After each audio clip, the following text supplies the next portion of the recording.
We're live, Alison. Perfect. Okay, welcome everybody to our Open Farms Q&A session, Ask Me Anything. So I'm Alison with Frontenac County, and I'm going to be facilitating our conversation today. Also on the call is Brianna, who's a coworker of mine at Frontenac, and Brianna's going to kind of hang out in the background and make sure everything runs smoothly with our session. I'm joined here by a whole bunch of our awesome farmers this morning, and I'm going to let them introduce themselves in a minute. But first, I want to welcome our attendees. So it looks like we've got 12 people on the call with us, which is fantastic. Welcome, and thank you so much for choosing to spend your morning with us, asking us all kinds of questions about local farming. So you can see us and we cannot see you, which is kind of a bummer, but just one of the functions of the Zoom webinar platform. But you can still ask questions, and you can do that in two ways. So the first way is through the Q&A function at the bottom. There's a little button there, you'll click that, and then you can type your question into the little chat box that pops up, and then I'll ask that question aloud to our panelists, and then they can answer. The other way you can do it is by raising your hand. So you'll find that little raise hand button. Brianna will acknowledge you, and then she'll unmute you. You can ask your question verbally, and then she'll remute you, and our panelists can answer. So there's those two ways that you can ask your questions throughout the session. I have a number that have been submitted in advance, so we'll jump into those once we get through the introduction session and sort of continue on with those until anybody has a question who's on the session right now, and then we'll jump over to those. So I'd like to go ahead and have our panelists introduce themselves now. So I'll just sort of go kind of clockwise the way I see people on my screen. So Eric, can you tell us who you are and what you do? Hi everybody, I'm Eric Williams, and along with Ian and Megan, we run Patchwork Gardens. We've been working growing organic vegetables for the last 17 years, and it's been a lot of fun, and looking forward to answering your questions. Awesome, thank you, Eric. Kathy, can you tell us who you are and what you do? I'm Kathy Rothermel from Kitchen Table Seed House. We're located on Wolf Island, and we grow organic vegetable, herbs, and flower seed. Perfect, thank you. Sarah and Rob, can you tell us who you are and what you do? Yeah, so we're Sarah and Rob, and we have the Rise Farm in Godfrey, and we are an ultra small scale diversified livestock, which means we have a little bit of everything, and we sell our meat products and meat direct to consumers. Awesome, thank you. Taylor, can you tell us who you are and what you do? Taylor Orster from Orsterdale Farms and Catalyst Holsteins, run with most of my family members. We're a smaller dairy operation, and I'm also the vice president of the Frontenac Federation of Agriculture. Awesome, thanks, Taylor. So we do have one more panelist who might be joining us. Gary is trying to call in, so Brianna is sort of helping him figure out the tech side there. So if we get Gary join us during the session, then I'll ask him to introduce himself as well. So this is our group for today, and I'm going to go ahead now and play some videos. We've got videos for Patchwork, Kitchen Table Seed House, and the Rise Farm, and that'll just help all of our attendees get a better sense of what happens on your operations. So just bear with me here for a sec while I do the screen share thing. Oh, hang on.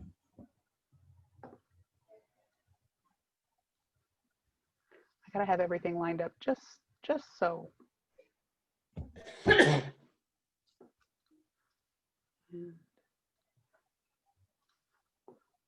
Okay, so can you all now see the very start of the Kitchen Table Seed House video? Yes. Yeah? Okay.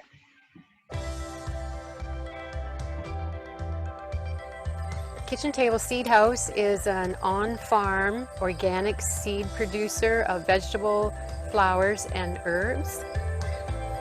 We're very interested in a regional seed system. It's getting harder and harder to find heirloom varieties and varieties that are adapted to our region, and so we thought it was a good idea to add seed production to our region, our agricultural region. And we want to breed new varieties that will do even better in our locale. A lot of seed is being grown in very specific areas because it's the best geography-wise, best weather-wise, but that makes our system really fragile. It's important to be a little more resilient, maybe focus a little bit more on our local production, no matter what it is. We have a bit of a microclimate on Wolf Island, which is nice. We often get showers that come through that Kingston itself may not get. I mean, there's a deep agricultural history to the island as well, back from the 1700s. So we're being well supported by the community. My name is Kathy Rothermel, and our farm is Kitchen Table Seed House.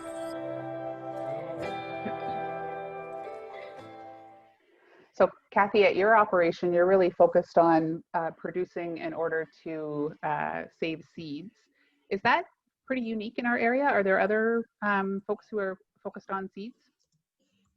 There are other Ontario farms producing organic seed. There aren't many, but there are definitely some. There's a few outside of Toronto, on the west side of Toronto.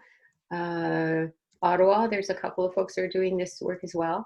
But we're tied in with a North American-wide seed producer, small-scale seed producers. So we get together online periodically and share stories and share ideas on better use of equipment and cleaning and all the things that are involved specifically with seed production. So we have a really nice community that the internet has provided us with.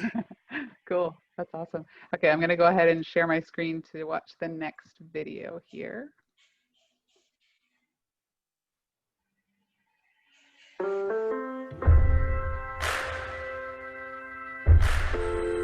Patchwork Gardens is a certified organic vegetable farm with a wide range of vegetables and a serious commitment to healthy soil, healthy crops. The farm is roughly 25 acres, half in production and half in periods of rest and soil building. Trying to make sure that as we produce and draw from the land, we're also regenerating soil so that we've got kind of a long-lasting ability to keep that production level. Part of it was a response to some of the problems we could see around with our food supply, with the environment. So we're always trying to refine and improve our yields on a given acre. One of the things we made a point of was to push the farm to be a four seasons farm and really focus on larger fall crops that we can harvest through August, September, October, have them in storage and continue making those available right through the winter. In that sense, we end up being kind of a bunch of squirrels squirreling away all those vegetables for the winter for storage, and it feels awfully nice to get to that point in November where you've got full storage and the fields are all closed up. My name is Ian Stutt, and along with Megan and Eric, we run Patchwork Gardens. So Eric, we saw you and Ian and Megan there, but there's a lot of other people in that video. So how many, do you have a whole staff team all season long? How many people do you employ? Yeah, from we start bringing people on in the spring towards the end of April into early May, and then we're at our full crew is in by the beginning of June, and then we carry on with everybody. So that's seven. We have 7 other people working. So there's 8 full-time and 2 part-time. So we keep that crew going until basically mid-November, depending on the weather. Wow. And then we'll have a smaller staff. Megan, Ian, and I work full-time through the winter, and a couple workers stay on part-time through the winter as well. Very cool. Okay, so we're going to watch the Rise video now together.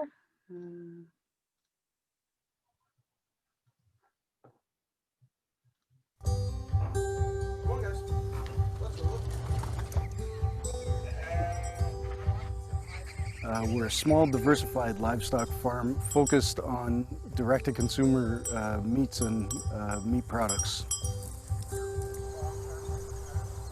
We bought the property in 2017, moved up in here full-time in 2018, so we've just been slowly building and adding different animals and different products to sell for diversified meat. We do a little bit of basically everything other than cattle. Goats are a better fit for us. They can utilize a lot more different kind of forage than just sheep or cows would. There's a close abattoir, which isn't common a lot of places where inexpensive farmland would be. Small abattoirs are something that are few and far between left in Ontario. There needs to be more to grow that in scale so that people can buy directly. The landscape on the Canadian Shield is very diverse. There's lots of wildlife. It's a beautiful area.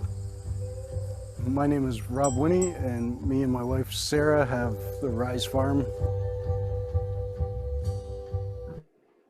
I like that we watched the Rise video right after the Patchwork video, because you get to see the difference. You know, there's a staff team of 10 at Patchwork at different times of the year, and at the Rise, it's just the two of you, Sarah and Rob. Is that right?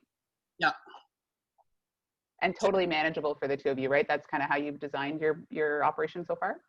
That was sort of the plan from the get-go. We kind of knew we would need some outside income, so I work off-farm part-time, and then Rob's here full-time to do all the heavy labor when I'm working.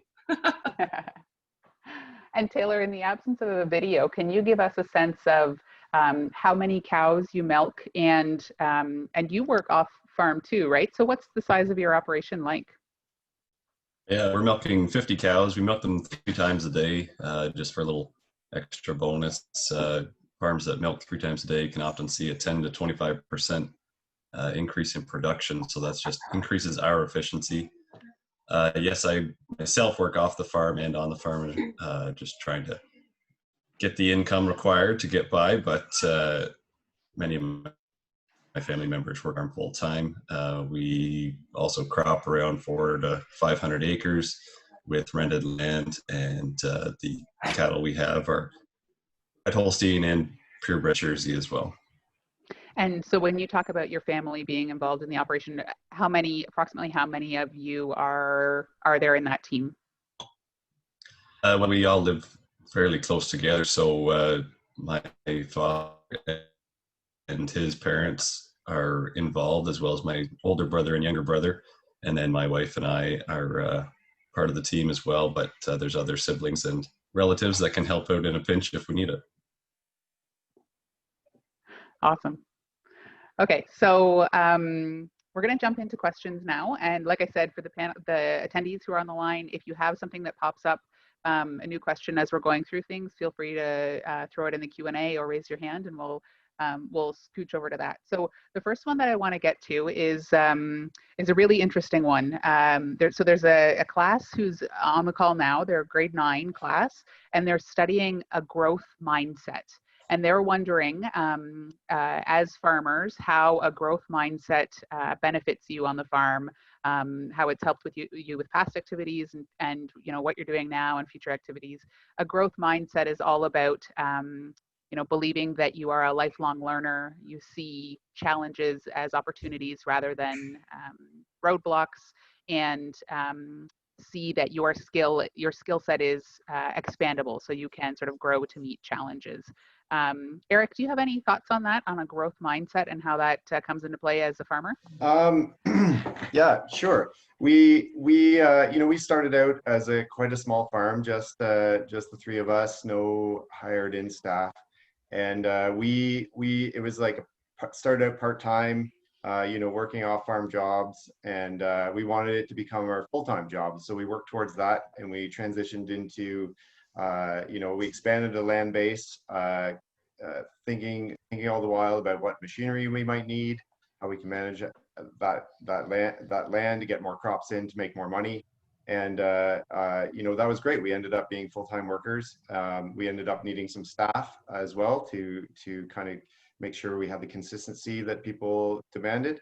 And but we didn't want to pick up work in the winter. We wanted to have this a full-time year-round situation. So we toured other farms in northeastern United States to get ideas on how they were managing work through the winter, year-round. And we took some ideas, with just a growth mindset, like how do you do it? Let's do some research. We'll do some idea sharing with people. And we made some decisions on that about how to manage winter cold storage. I think there's a question about what do you do in the winter, and that leads into it. But we we harvest a ton of, literally hundreds of tons of vegetables and store them away, like Ian was saying, like squirrels. And we portion that out through the winter to order. We pack and wash to order, and so far there's now 3 of us that work full-time year-round, and the two other additional workers working part-time through year-round at least. So it's been good. Cool. That's a really good example of how growth mindset has helped you figure out that winter portion of your operation. Sarah, I'd like to hear your thoughts on that. You and Rob are in such a growth phase of your farm right now. Do you have thoughts on the growth mindset? Yeah, so I think they were asking for like past and present activities or examples. So it's kind of close past, but for us farming in general, we had 0 experience in it. We don't come from farming families. We're both from Toronto. And our whole motivation to get into farming was that we were interested in knowing more about where our food came from. Kind of took that to an extreme level, but that's sort of, farming is historically based on experience and generational experience. So that's for us was I think a good example of growth mindset. And then a more present example would be sort of our experience this year with our first year of lambing on our farm. So last year we got small lambs that grew old enough for us to breed in the fall. And then we had our first set of lambs on our property this spring. So just the things that you have to learn and sort of as you're going, keep monitoring. First, you have to make sure that the lambs are like old enough and in good enough condition to be bred. And then you have to make sure that you have enough food over the winter to feed them. And then you have to monitor when they're getting ready to have the babies. And then once they have them, you have to make sure that they're being good moms and that the babies are getting enough milk and sort of monitoring on that level. And, sometimes you can do everything and not everything goes perfectly, and that's still okay because it's still, you're learning from every experience anyways. That's great. It sounds like there's, it's sort of an ongoing farming, and there's ongoing challenges, and you have to rise to those challenges, and a growth mindset is really the only way that you can tackle them and overcome them. Yeah, true. And we have a current example because we have our goats on our front pasture right now, and we have some rogue neighborhood dogs. So that's currently where Rob is gone to make sure that the fencing is all up and still secure. So constantly learning every day. Awesome. Gary, you've joined us. Thank you so much for persevering and getting in. Can you hear me? I can hear you. Perfect. Can you hear me? So we've kind of gone ahead and, yep, I can hear you loud and clear, Gary. I've heard your whole meeting. We've gone ahead and done some Yeah, I heard your introductions, but some way they wouldn't let me talk, but I could hear your meeting. Now I can hear it all. Awesome. And we can hear you. I guess so I'll Gary, can you go ahead? I'll introduce myself then. I'm Gary Gordon. I farm here at Inverary with my wife and my son, and my son is the 4th generation on the farm, and our farm is a century farm. It's been going for 103 years, and we crop 600 acres here, and right now we're milking right around the 90 cows, and we milk twice a day, and we do a little bit of cash cropping, and we have all registered purebred animals, and I guess we're all here full time, and my son and me do the bulk of the work, and my wife, she does raising of all the young calves because we raise all of our replacement animals. Awesome. And I guess that's it for now. Okay. Perfect. Thanks for the introduction, Gary. We're just talking about the first question, and I think I'm going to move on. We've got, like I said, we have lots of questions that have been submitted and really fantastic ones. So I'm going to try to get through as many as we can so that we can give these curious students some information that they need. So I'm going to go, Kathy, to you on this one. What kind of fruits and vegetables do you grow? And I'll tag on a second question there. What does organic mean? We grow approximately 30 different species on our farm of vegetables, herbs, and flowers. All the standard ones that you get in the grocery store, your tomatoes and squash and broccoli and kale, and flowers as well. We're quite interested in flowers these days because there's a growing market demand for them. So we're growing everything from marigolds, cosmos, zinnias, and also herbs. So some herbs you can grow from seed quite easily, like dill and what else are we doing? Dill, parsley. Others are more difficult to grow from seed, so often you buy them as cuttings.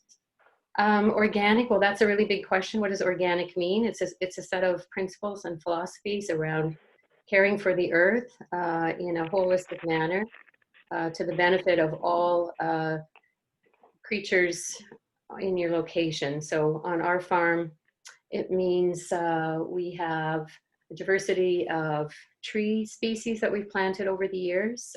It's attracted wildlife to our farm. Diversity of species that we grow out in the fields. And then there's all sorts of management things that we do, like buffer strips that prevent erosion in the spring runoff. We use cover crops, which produce tons of organic matter to plow back down into the soil. So there's a whole set of principles around organic that basically, though, it's about caring for the earth. Thanks, Kathy. Eric, can you give us the technical side of what it means to be certified organic? Sure. Certified organic is a non-government, like other farmer group that certifies you and makes sure you're following all the rules based around the document on what organic means. So essentially, the certifier will come to your farm and do a physical inspection and also an inspection of all your paperwork and sales records, production records. They'll go through all that, make sure you're following all the rules. That's essentially it. So anyways, I get if there's any more specific questions about that, but that's essentially how it goes. So when we see a product that's on the shelf at the store and it says certified organic on it, that means that it happens every year, right? An inspector comes out to the farm and certifies that that farm is following all those principles that Kathy talked about and meeting all the standards to actually get that certification, right? That's exactly right. Yep. Okay, cool. Sarah and Rob, I'm going to go to you on this one. What kind of animals do you have on your farm and how many animals do you have? We saw a little bit in the video, but can you give us a rundown? Back. We have 23 goats, 16 sheep, and every kind of bird, but no cows. We have quail, ducks, geese, chickens, Guineas. And we raise pigs seasonally. So one set of pigs from spring to fall. And I can't count the amount of birds. Too many. Lots of birds. And rabbits, 22 rabbits plus their babies. Okay, follow-up question. Do you name all of those animals? No. So we name some of them, the ones that are going to be on the farm for a long time tend to get names. And all of the ewes that we had last year that we started with all have names. But naming things is sort of it's a bit of a catch-22 on a farm. Yep. Taylor, I'm going to ask you that same question. With 50 or so cattle that are going to be around for a long time, do you name all of your cows? Yes, all of our stuff is registered with the breed association, either Holstein Canada or Jersey Canada. So these are animals that are sticking with the farm for multiple years, and we breed them, and many are shown as livestock in fairs like Kingston Fair or for youth shows and 4-H. They're all named. We know them all. They've all got their own personalities, and that's our biggest attachment to these animals. They're the reason we go to the barn every day, and we look forward to working with them. Yes, it would be kind of a sad day if we didn't get to go and see these guys every day. So. Yep. That's great. Gary, I've got a question for you. And you already talked a little bit about calves on your farm. What happens when you know that an animal is going to give birth? What do you do? We have a certain area in our barn where we put that individual when she's going to be giving birth. And we do have a camera here too. If at night, we can watch at home here on a screen. We can watch her in the barn on the camera to see what she's doing when she's calving or how she's coming along. But most of the time we like to try to be there when she gives birth, just to make sure that everything is going all right. And as a rule, when they do decide to start to take birth, we usually put a plastic sleeve on and we do a rectal examination to make sure that the calf is coming perfect. Sometimes it's not always nature's nature, and sometimes it might be a leg back or it might be upside down. So then you have to turn that calf completely over inside the cow so that it'll come out upright. It won't come out when it's upside down. So just kind of protocol to help preserve the cow and to help the welfare of the unborn calf. So you actually are involved in the delivery process. So once the calf is born, how much help does the mom and the calf need? Do you have to be there, or are they kind of self-sufficient? They're self-sufficient once it's born. We like to make sure that the calf is with the cow, that she's licking it and that it's up and breathing and that it doesn't have a whole lot of mucus in its throat. And then, then it's away. And then usually from there, nature takes over and mother licks, cleans it all off. And it's just no time. It's up on its feet and going. But we do not usually let them stay too long to nurse because we bottle feed them. So we get colostrum out of the cow as quick as we can and put it in a bottle and bottle feed the newborn to get that colostrum in it. It has antibodies to help build its system up to fight against any viruses or bugs. Okay, cool. Thank you for that, Gary. We've had a couple of questions submitted here from attendees through the session. So I'm going to flip over to those now. And sort of two of them are very similar. What is your favorite thing to do on the farm? Or what is your favorite thing about farming? Eric, do you want to share some thoughts on that? Yeah, I was just typing. So there. My favorite things to do on the farm? Sorry, can you ask the questions again? Yeah, so favorite thing to do on the farm and or what's your favorite thing about farming? Okay, yeah, my favorite thing about farming, I think I answered in the side column. One of my favorites is that I am in charge of inventing all the things that I want to do. So so at any point I can think, oh, I think the people are going to want, cabbages or carrots, or I want to take my farm in a new direction, and I can do that, do the research, set new things up. There was a time when we didn't really grow carrots at all because we were digging them all by hand, and we decided to invest into some machinery that would help us harvest carrots, and now carrots are one of our most popular and most produced product. That's very cool. I think I'm going to ask everybody this question because I love it, and I think that we all have different perspectives. Sarah and Rob, what's your favorite thing to do on the farm, or your favorite thing about farming?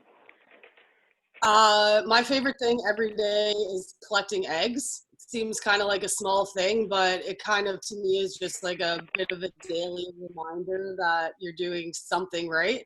And the eggs are so delicious and so pretty. And then your favorite thing about farming? I'm with Eric, the freedom to basically do what you want and take your farm in the direction that you want to do. I'm not set in, like there's certain things you have to do every day, but I'm not forced to do the same thing for 8 hours at a shot. I try and limit it to about 3 hours, and then I go do something else. You get to direct your own day and your own future. Gary, what's your favorite thing about farming, or your favorite thing to do on the farm? My favorite thing is the interaction with cows and milking them. We milk them 365 days a year, twice a day, and they're just almost like family. So you look forward to starting at 5 o'clock in the morning, and when you go to the barn, you might unexpectedly have a newborn calf when you arrive, but there's a tank full of milk waiting there for you to pump out of them. And then it's kind of nice to see at the end product of like our butter fat on our milk is pushing like 4.7% butter fat. So it's quite high in butter fat. So it's kind of nice to see the components and what you produce, your product at the end, and you get that satisfaction out of it. Mm-hmm. Pride of product. I think that's a common thread among the farmers in our area. I think it makes sense too, Gary. If you're going to spend that much time with cows, you really got to like them. Taylor, what's your favorite thing to do on the farm? Other than kind of exploring the land and the property we have, it's always fun to get out in nature, but I'd say interaction with cows again. We kind of go a little extra level with our cows and exhibit them at fairs, and also we have a classifier come in that will come in and actually score our cows, rate them on a scale of 100 for their overall conformation or their looks, basically. And I also enjoy basically breeding them, trying to make the perfect cow by crossing the bulls available with the cows, and just trying to make the perfect cow, like I say, and just it's a lot of fun for someone like me. Cool. Kathy, what's your favorite thing about farming? Favorite thing to do on the farm? Well, beyond some of the things that have already been mentioned, I love working outdoors. It took me a long time to figure that out. So I really enjoy the seasonality of the farm. And every day is different. And I get bored easily. So I really enjoy the change of tasks that I have control over, and sometimes you don't have control over, but I really enjoy that. And I really enjoy that there is just so much to learn. Back to that first question at the beginning, is there's just a plethora of things to learn.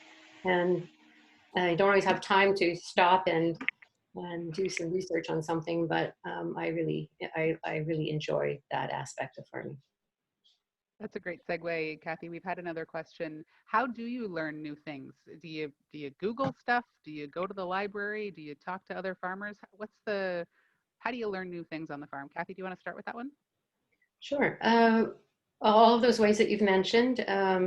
As I mentioned earlier, there is a sort of a North America-wide group of seed producers that we meet every second year down in Oregon, University of Corvallis, and we share an awful lot of new research and information coming from Europe and elsewhere, plus what's going on here at home in our universities on plant breeding and different techniques for producing seed in maybe more marginal areas.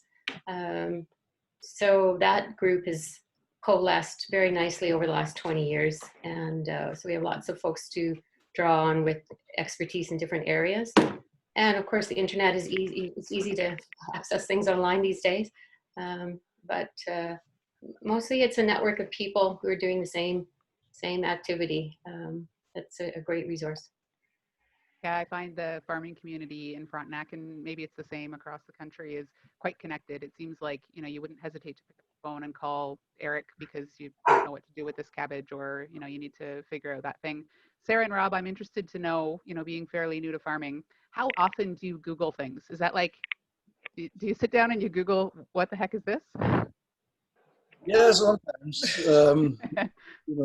A big learning thing is listening, because there are a lot of people around that have been doing it for so long, and if you're quiet and listen, you'll pick up a lot more than if you're talking too much. So, but no, Google is definitely a big resource. I don't use YouTube for much, so I'd rather multiple opinions on the same thing and then kind of pick what direction we're going to try, right? So yeah, listening to the older folks is better for us, especially at the feed mill. Everybody likes to talk.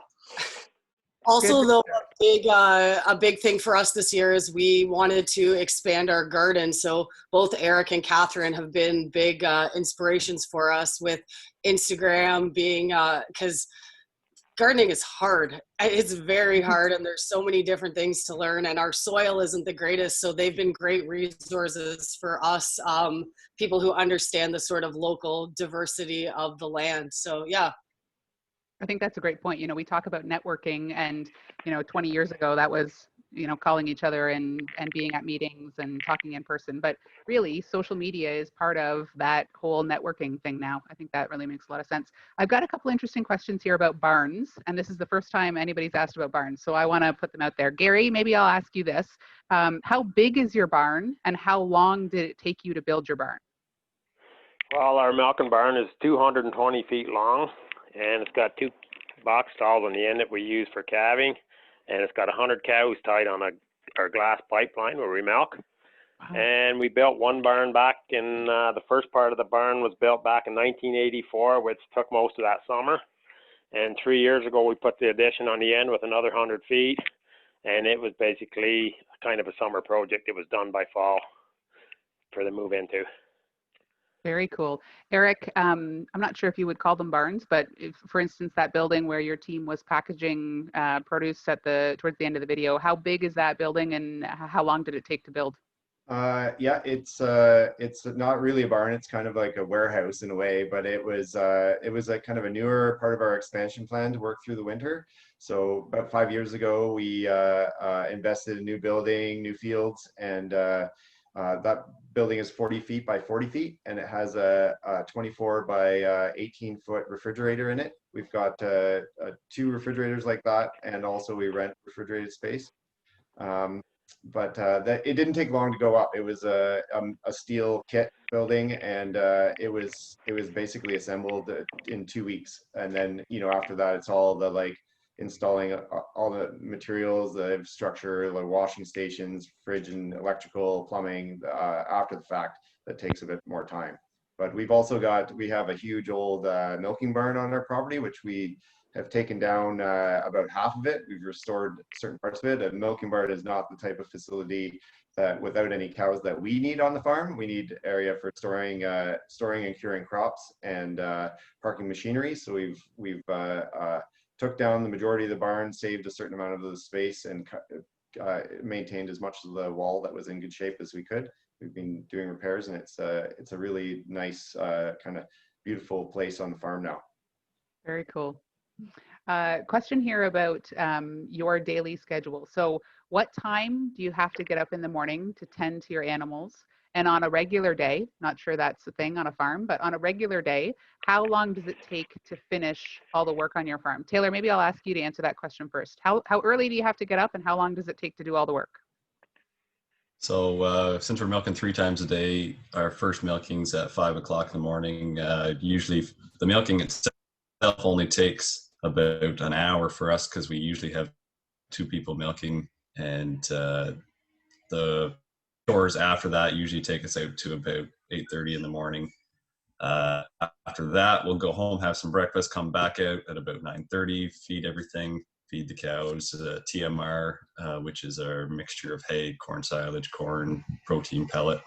And then we will take a little bit of a break, come back out at 1 o'clock, milk the cows again, go home, come back out again at 4 o'clock, feed the cows again, and then feed the young stock again at 5 o'clock. And then we'll come back out again at 8:30 at night and milk the cows again, and usually finish up there around 10 o'clock. So all in all, that's a regular schedule. And then we have to fit everything, all the field work and any other repairs or odd chores outside of those hours. So all in all, it can be extremely time consuming. It's a good thing you like doing it, I guess. Yep. Sarah and Rob, I want to ask you the same question. You did an Instagram takeover for us on the weekend, and I think there was maybe a late night goat escape situation that you had to deal with. No? What's your answer to how early do you get up and how long does it take to do the work? Our goats escape all day long, but they go in at night and they have yet to figure out how to get out. But now that I've said that, tonight when I chase usually the morning, we're not milking anything, so we can start between 7 or 8, and a typical morning chore could be an hour and a half, 2 hours of just taking care of everything, and then I spend another 4 hours chasing goats around the neighbor's property and my property, and then it's about time for night chores, which is usually about an hour-ish, hour and a half. It's a little faster, but it all depends. Like when we have pigs or meat birds, it's more. Right now we've got less stuff, so it's a little bit less, but in the winter we do everything by hand, so it takes longer knocking ice and trudging around through the snow. That's a great segue into winter, because we've got a couple of questions about that. So what do farmers do in the winter, and what do you do when it's too cold to farm? Katherine, do you want to take that question first? Sure. Well, right now we're just finishing up harvesting our crops out of the field. We hope to be done in another week or 2 and have everything cleared out. But that's segueing now into cleaning our seed crops. So that will take us probably towards the end of November before we have everything cleaned, weighed, and put into our inventory. And then once that happens, then we're already into our crop planning for next year, based on what we were able to produce this year. And then January 1st is when people would start buying seed. So we are right into, we have an online store on Shopify. So we're into packaging and sending out seed Basically January this year was so different with COVID, so we were very busy right through until into June. So it's seed production is a full season, full year operation. We have a little bit of a lull in midsummer after everything's planted, but before we're harvesting crops, and we will have a little bit of time around Christmas. So I think we'll have a week or two in December where we can catch our breath. Cool. Gary, same question to you, because I assume your operation really doesn't change much through the winter, but there must be some challenges, new challenges you face through the winter season?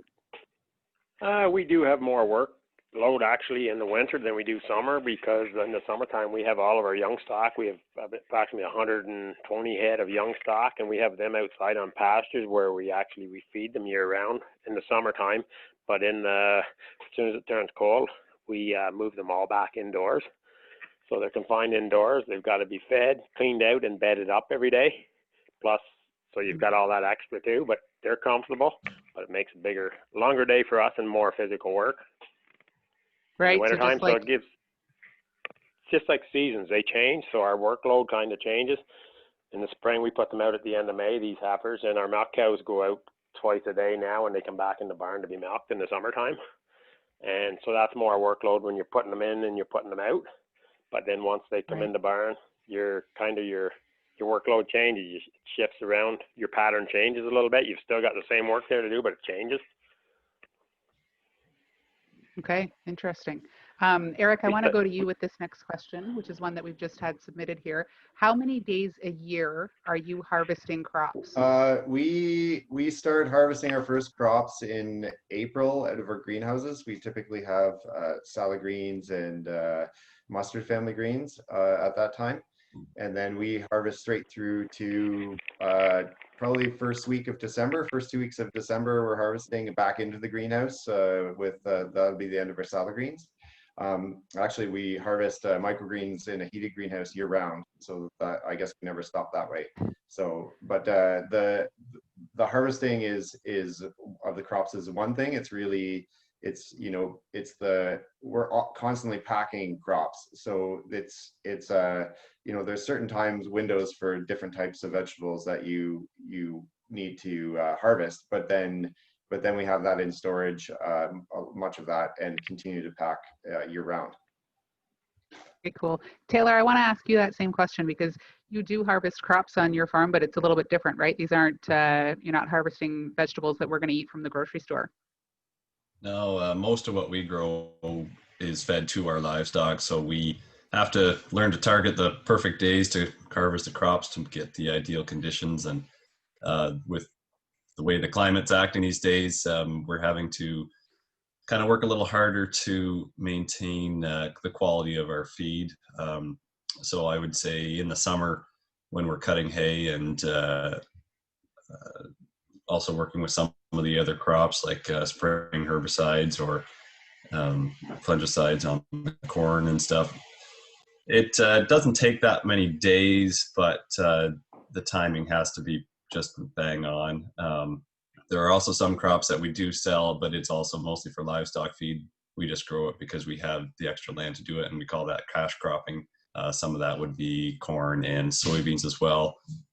We don't tend to sell much hay just because we just grow enough just to feed our own livestock. So in terms of days, it's not an outrageous number of days, but the season is long. So you'd be harvesting corn for maybe 2 weeks in the fall, and hay maybe a week at a time, but it'd be 3 times in a year, maybe 4 times, depending on how the regrowth is on the hay. So like I say, with the climate challenges we're facing these days, we've always got to keep innovating and try and optimize the windows that we get. So. Mm-hmm. So when we're driving down the road through the countryside and we see a big field of, what looks like corn or some kind of crop, that's what you would call a cash crop? Well, it depends on what the guy's needs are. There are dairy operations like ours that tend to grow their own stuff, so we would feed corn to our own livestock. But if you have extra acres that you don't need for yourself, then you can elect to harvest that crop and sell it for other guys' needs, and it goes into feed production as well. And there are farms that's their sole production is just cash cropping. Okay, Cool. We have another question here, and it's just been submitted, but I think it's really cool and probably applicable for the folks on the call. So if you don't mind winding back the clock, what aspects of high school really helped you as a farmer? This is from the grade 9 class. Can you cast your minds back to high school and think about either what you learned in the classroom, or maybe it was more what you learned outside of the classroom that's helpful to you now? I don't know.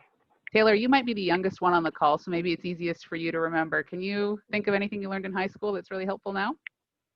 I guess most of the manufacturing technology courses were a big help for me. A lot of the stuff you do on the farm, you've got to learn to fix it yourself. And having that kind of capabilities can really save you a lot of money. Parts can be a huge expense on a farm. Also, I learned that there are some industries I wouldn't want to go into, and that kind of pushed me more towards farming. So something like calculus was never a favorite of mine. So we leave that to the experts.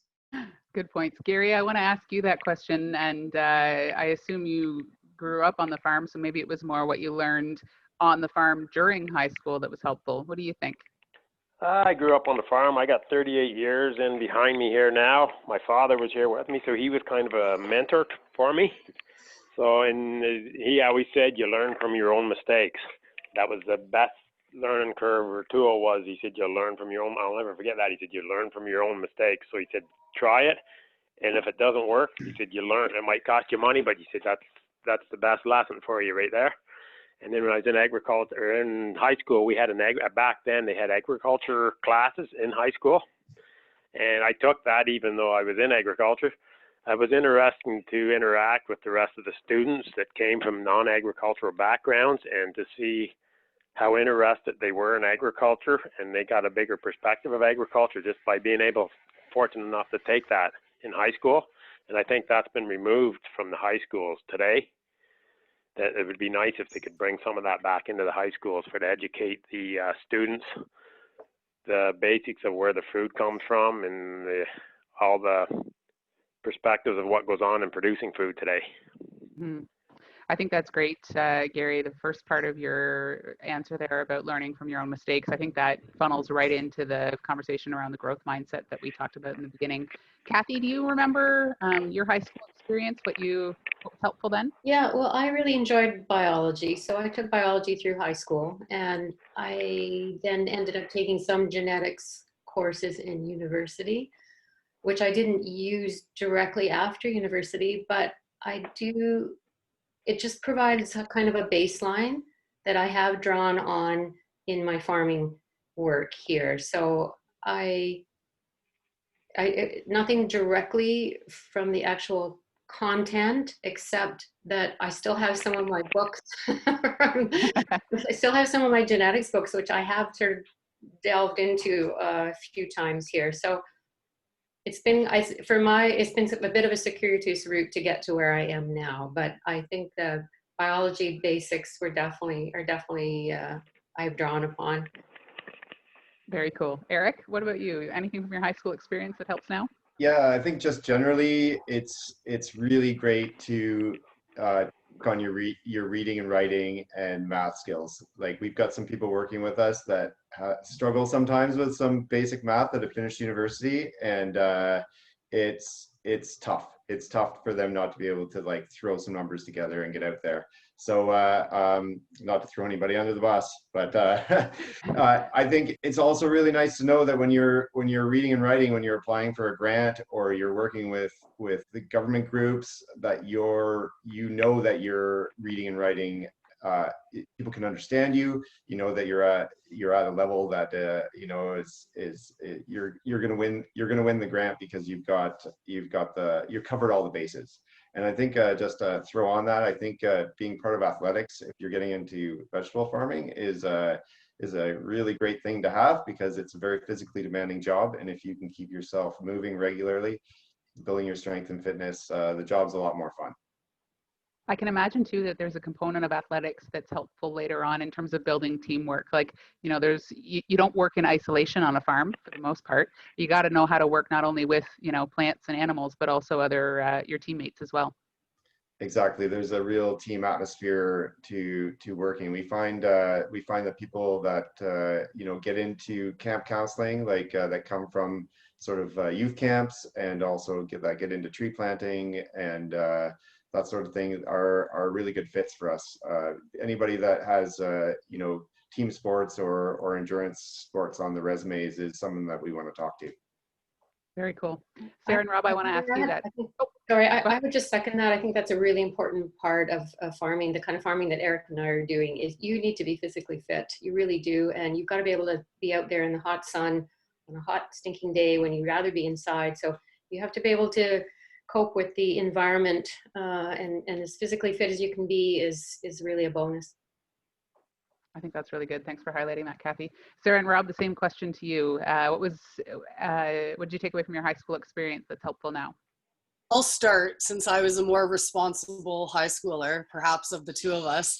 I always liked history, so I guess the basics of needing like food and shelter would have been something that sort of has kind of come back around to where we are now. Again, sort of with piggybacking on what Eric said, the ability to be able to read and write and all those sort of basics and be able to communicate with the audience that you're writing to. But yeah, high school seems a little while ago. Rob? There's high school students watching, right? Yeah, this is PG here, Rob. I learned that the school system gives you what you take out of it. So if you take it seriously and that's something that you want to pursue, then there's always an avenue for you to follow in that. And yep, it's high school. That's a great answer. I like that. So I'm going to we've only got like 8 minutes left. This has flown by. I think we could probably do another 9 Ask Me Anythings, but I'm going to do kind of rapid fire to get through some of the questions that we've submitted in advance. So Eric, what is the biggest plant that you have at Patchwork? The biggest plant is our cherry tomato plants. They're up over 12 feet tall in the greenhouse. Wow, very cool. Sarah and Rob, what is the biggest animal that you have? One of the boar goats. They're probably 170 pounds. We don't have big cows. Let me tell you, wrangling a sheep is hard enough. I can't even imagine. So Gary, question for you. What is the oldest animal on your farm? Oldest animal on our farm is 11 years old right now. Is that like normal? You would have a cow that would yeah, genetics. We breed all artificial, so we kind of breed. It's called, you can look for longevity too in your animals. So if you get one sire, you can pick them and you'll have them. But like some people, they might only have animals around for 5 years.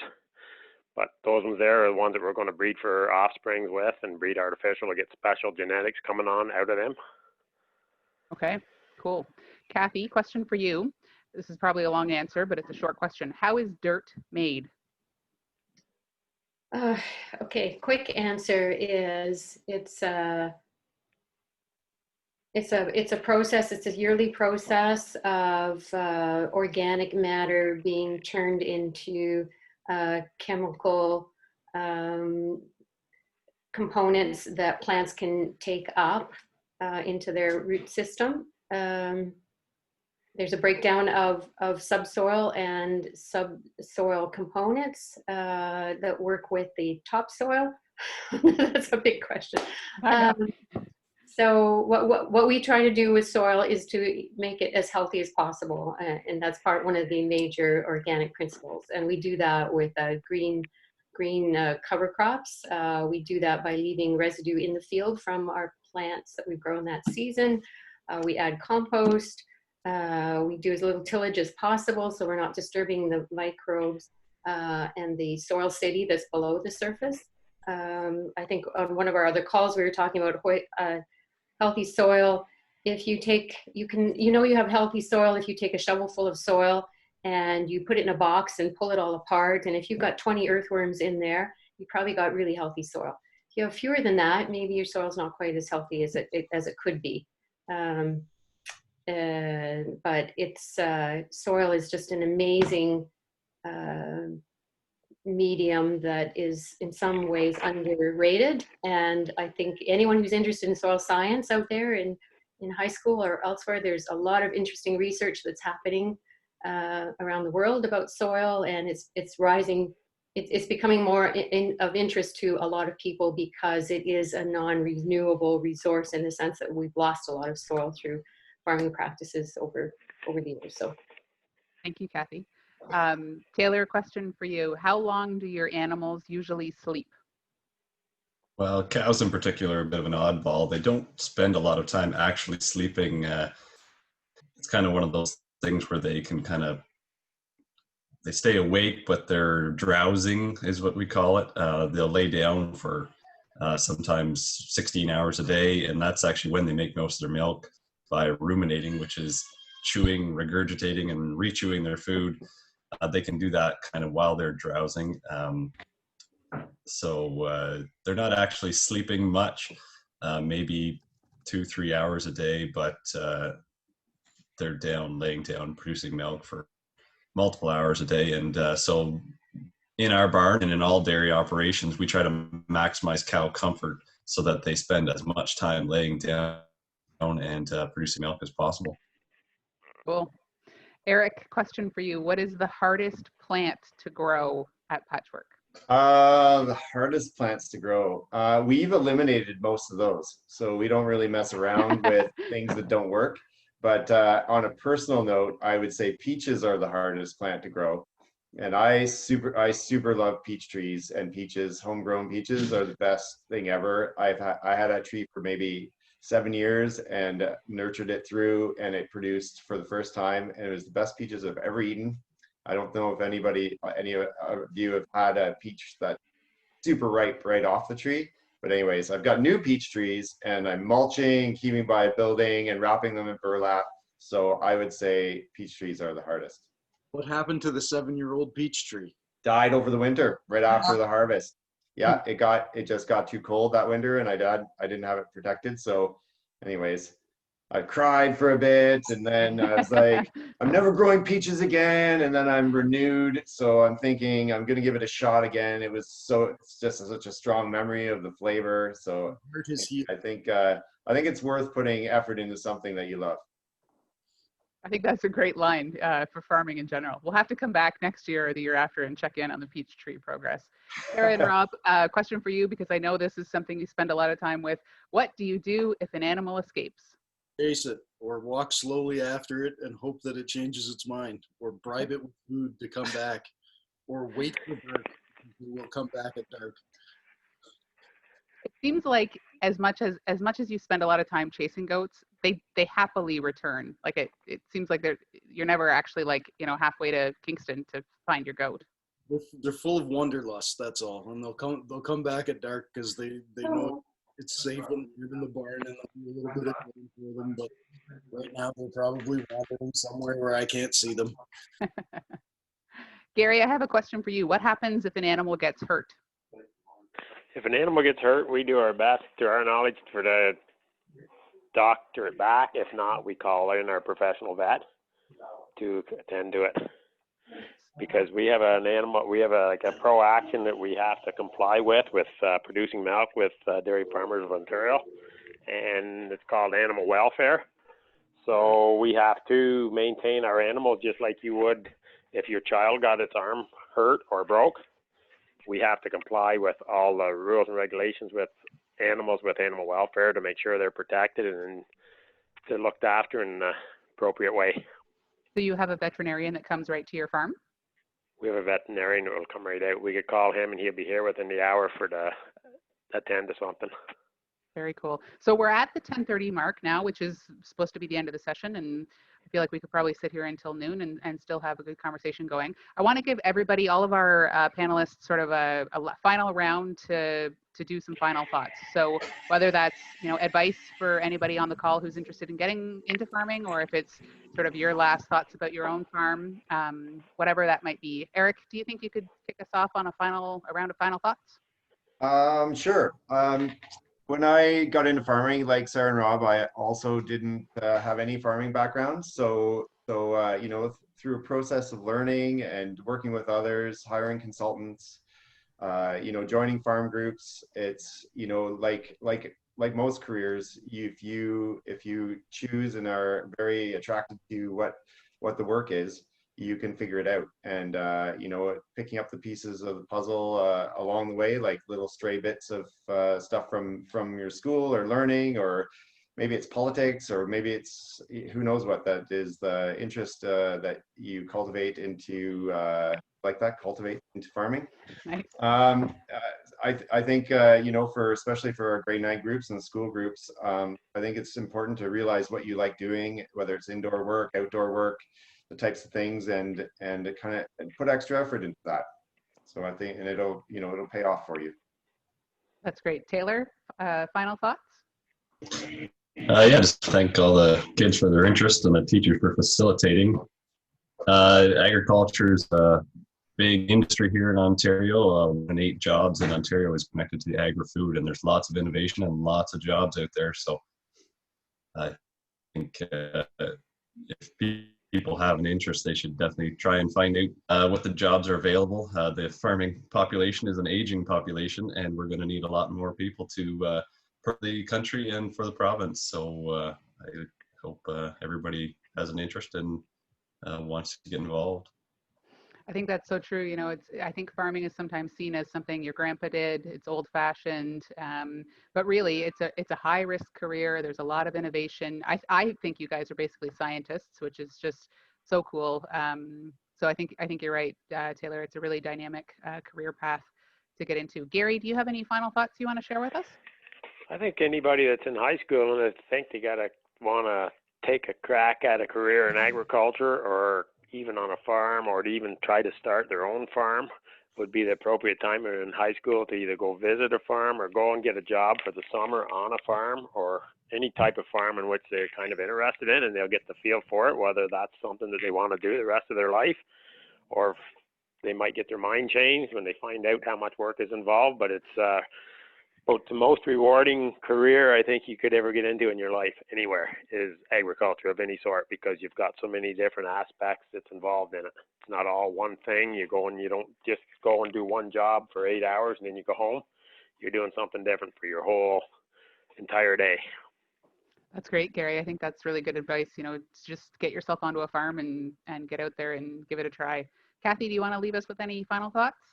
I would reiterate what the other folks have said. We need more farmers. We need farmers. The population of farmers is aging, and we need young people to come into the farming community. And I agree with Eric.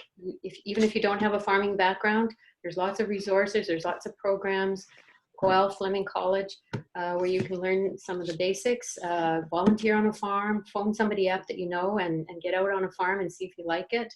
And I'd also put in a plug for plant breeders. We don't have a lot of organic plant breeders left in the system. And if you are interested in genetics and breeding, we're using all sorts of fancy technology on the organic side, not just on the conventional side, but we're doing DNA testing and cell sampling with the University of Cornell, which is very exciting to help us speed up the process of plant breeding. But we need plant breeders out there as well. So look up what plant breeding is all about. It's pretty exciting stuff. Very cool. Thanks, Kathy. Okay, Sarah and Rob, you have the final thoughts of the final thought round. What do you think? Again, with what everybody else is saying, it's a lot of hard work, but it's the most rewarding thing I think we've done ever. It is 365 days a year, but I don't think that you ever hear anybody who is in farming and agriculture ever complain about the long hours or the hard work.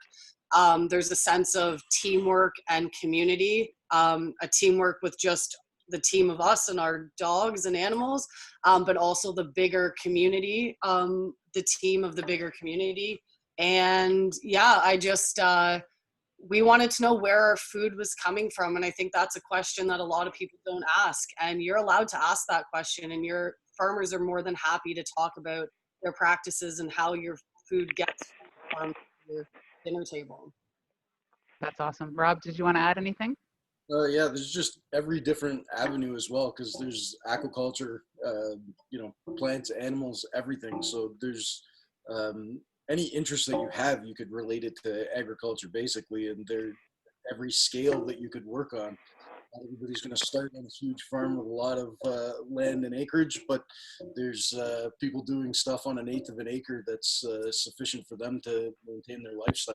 So, yeah, it just whatever you're into, you can translate it to agriculture if that's a cross interest. That's awesome.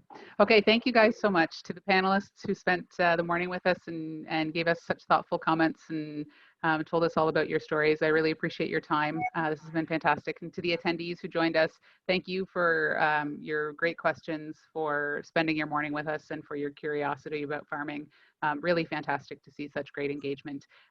Thanks also to the agricultural groups that are out there. You know, the NFU, National Farmers Union, is an organization in our community that's super supportive of young farmers especially, and a great organization to get connected to. The Frontenac Federation of Agriculture, another one that's, you know, really supportive of young farmers and expanding farmer knowledge. Lots of great agricultural groups and connections in our community. So thanks to everybody for your time, and take care, and we will talk again soon. Thanks, Thanks, guys. Alison.